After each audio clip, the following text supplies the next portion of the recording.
Sampurasun. Nyanyian tadi adalah Sasana Kayau, yaitu sastra lisan dari masyarakat Sukodat Katingan di Kalimantan Tengah. Saya pertama dengar lantunan Sasana Kayau ini tahun 2008 dari sebuah kaset yang diberikan oleh teman saya saat saya berkuliah S1 di Unpad. Saat mendengar lantunan Sasana Kayau tadi, saya merasa ada sesuatu dalam hati saya yang, apa ya rasa ini tuh, mendengar sebuah lantunan ini seperti mendengar sesuatu yang beda dengan saya, karena saya belum pernah mendengar hal itu sebelumnya. Dan singkat waktu berjalan, dan terus saya sampai lulus kuliah S1, lalu saya bekerja dalam sebuah konsultan di Jakarta, dan akhir 2014, saya merasa gelisah. Saya merasa bahwa, is this the life that I wanted? Apakah ini hidup yang saya ingin cari? Saya bekerja dari hari Senin, Selasa, Rabu, Kamis sampai Sabtu malam. Lalu Sabtu malam saya pulang ke Bandung, orang tua saya di sana waktu itu. Dan terus hari Minggu pagi hanya dengan waktu berkeluarga, Minggu sore kembali ke Jakarta. Terus seperti itu, meeting dan selesai terus seperti itu. Lalu akhirnya saya bertanya pada diri saya, apa tujuan hidup saya? Dan seperti apa yang akan saya lakukan ke depannya? Teman-teman, hari ini saya akan membicarakan mengenai satu tema yang teman-teman sudah lihat, mengenai filosofi, yaitu the cycle of life.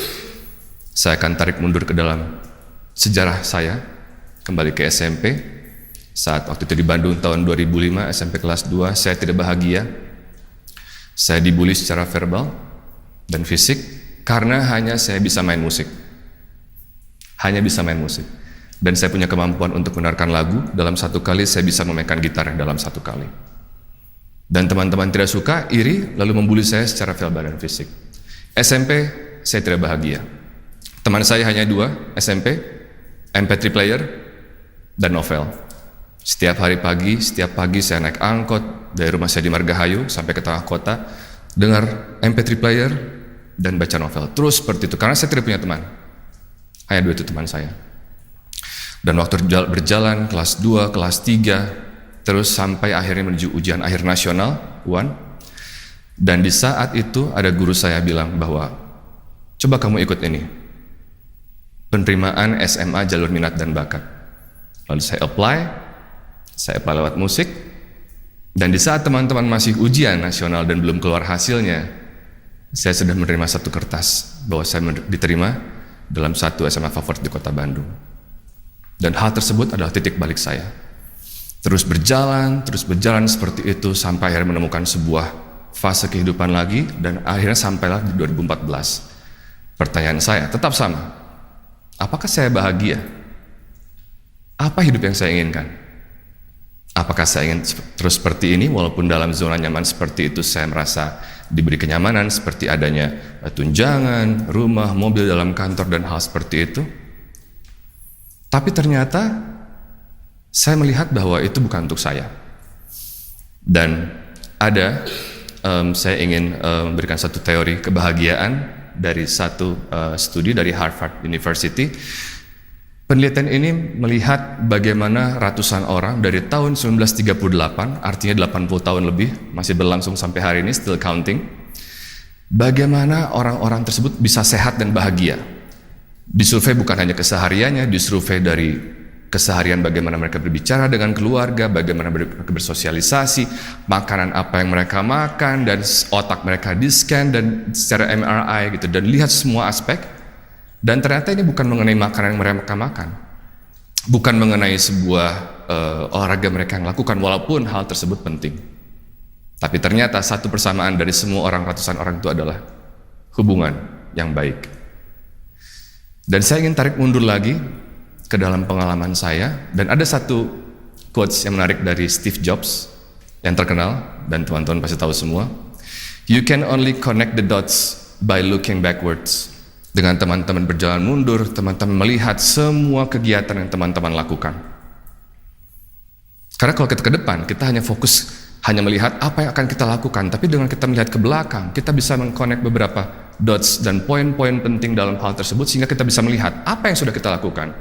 Apa hal yang menjadi keunggulan saya di masa lalu. Dan singkat cerita, lantunan Sansana Kayau yang saya nyanyikan tadi, saya coba telusuri lebih lanjut. Dari mana lantunan Sansana Kayau ini berasal? Dari pulau apa? Dan itulah yang saya lakukan setelah saya resign akhirnya 2014, karena saya merasa zona nyaman ini terlalu nyaman untuk saya, dan saya putuskan untuk explore pulau ketiga terbesar di dunia, yaitu Pulau Kalimantan, specifically Kalimantan Tengah. Dari situlah saya melihat bahwa ternyata banyak sekali budaya yang saya belum tahu, bahasa, kuliner, tarian, musik, dan semua kebudayaan yang saya lihat ternyata begitu indah. Dan lambat laun saya jatuh cinta. 2014 saya ke sana 3 minggu stay, lalu kembali ke Bandung. Tapi orang bilang kalau orang sudah minum air sungai Kalimantan pasti kembali lagi. Dan 2 bulan setelah saya di Bandung, saya kembali ke Kalimantan. Di sana kembali lagi sampai akhirnya mungkin belasan kali sudah tidak bisa saya hitung. Artinya adalah di sana saya menemukan banyak sekali hubungan. Saya tidak sama sekali ada maksud untuk melakukan penelitian, bukan. Tapi saya hanya ingin mendengar satu lantunan Sansana Kayau yang diberikan oleh teman saya, dan saya ingin bertemu dia. Sudah lama kami teman kuliah, dan ternyata teman saya membawa saya ke kampung, ke desa, tempat di mana tarian itu berasal, tempat di mana saya musik tadi benar-benar luar biasa, bahasa yang asing, dan sampai akhirnya Kalimantan menjadi penelitian saya. Dan Kalimantanlah yang membuat saya menjadi seorang etnomusikolog. Mungkin teman-teman ada yang masih asing dengan istilah etnomusikolog, yaitu seseorang yang mempelajari budaya melalui musik tradisional. Contohnya, kenapa orang Bali main gamelan? Kenapa orang Jawa Barat main gamelan dan Jawa Tengah pun main gamelan? Tapi kenapa gamelannya berbeda? Kalau Bali ritmiknya lebih cepat, kalau gamelan Jawa Tengah lebih lambat, Jawa Barat lebih di antara keduanya, dan contohnya seperti itu. Dan kenapa orang Jawa Barat main angklung? Dengan mempelajari bagaimana musik tradisional itu berfungsi dan dimainkan, saya belajar mengenai manusia. Behavior, bagaimana kita bisa bertindak, bagaimana mereka bisa seperti ini. Contohnya begini, saya biasa main musik, saya juga main musik pop saat saya masih aktif main musik di wedding. Saat bermain musik, muka saya seperti ini, ceria gitu ya. Wah, happy karena saya ingin entertain, menghibur semuanya.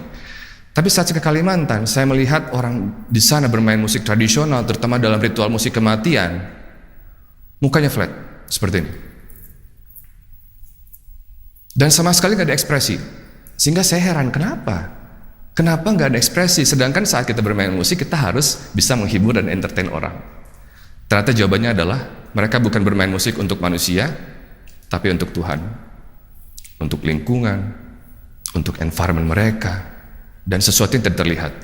Jadi sama sekali mereka nggak ada intention untuk menghibur, tapi ini adalah persembahan untuk Tuhan mereka dan tradisi mereka seperti itu.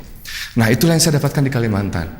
Kalimantan pun membuat saya menjadi, saya akan menjadi seorang etnomusikolog, yaitu saya fokuskan di sana tahun 2016, dan Kalimantanlah yang membawa saya menjadi award di LPDP waktu itu tahun 2016. Dan saya pun saat di interview, kalau misalnya orang lain teman saya ditanya, gimana rencana studi kamu apa yang kamu lakukan dalam S2 bla bla bla bla. Tapi kalau saya ditanya mengenai, kamu ngapain aja di Kalimantan? Di sana ngapain aja? Ada musik apa yang kamu bakal teliti di sana bla bla bla, dan seperti itu. Dan selama 1 jam saya diinterview oleh penginterview dari LPDP gitu, dan saya diterima beasiswa LPDP. Dan Kalimantan pun membuat saya diterima sebagai mahasiswa musikologi dan etnomusikologi di Monash University, dan fokus subjeknya adalah etnomusikologi mengenai musik Kalimantan. Jadi teman-teman lihat bahwa Kalimantan adalah part of my life, dan itu terjadi karena saya mengadakan suatu perjalanan.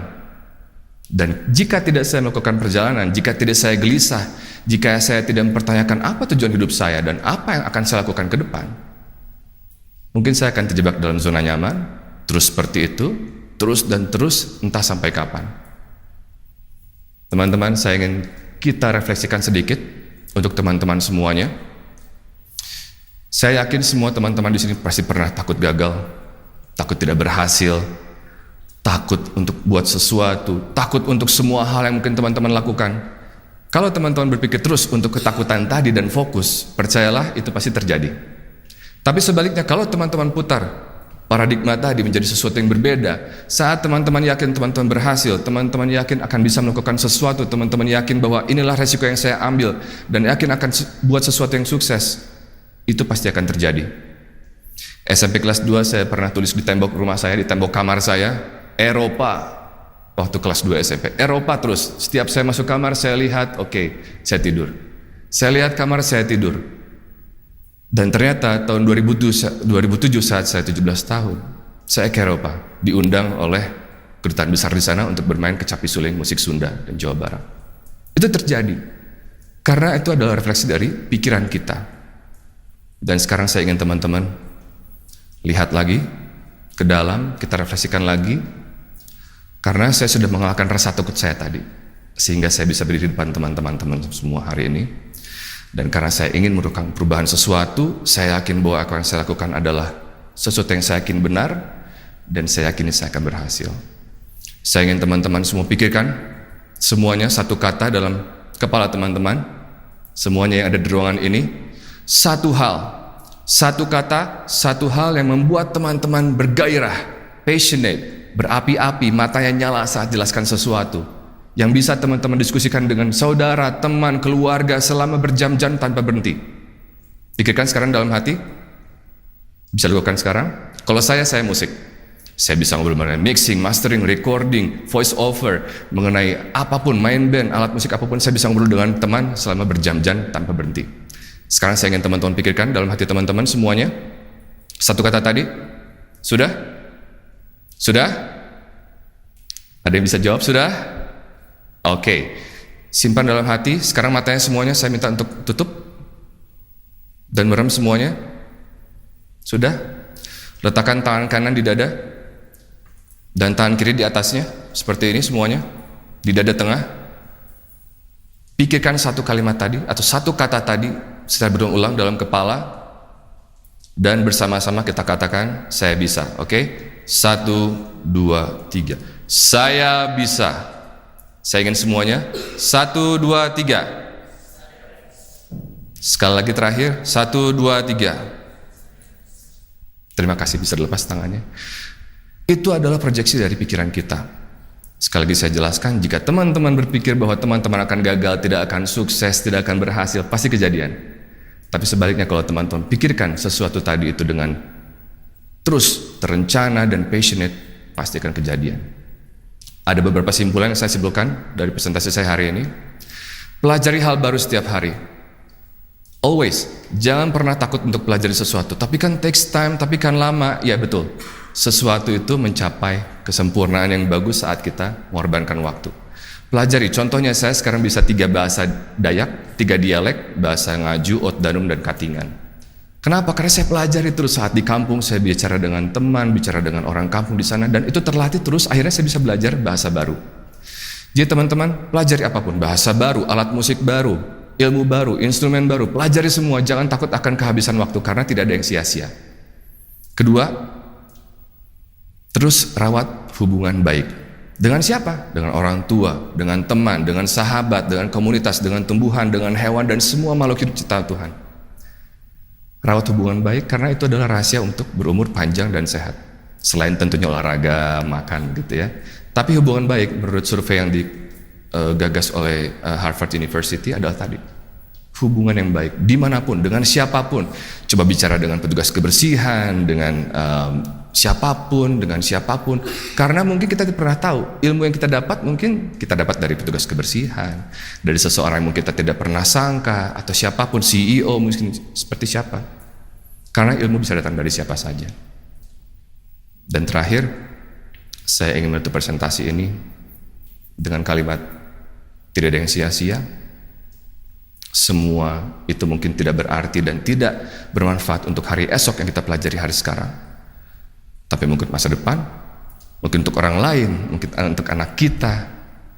Asal yang kita yakinkan adalah kita untuk mengetahui tujuan hidup kita seperti apa arti hidup kita, dan mau seperti apa hidup kita di masa depan menurut versi masing-masing. Terima kasih.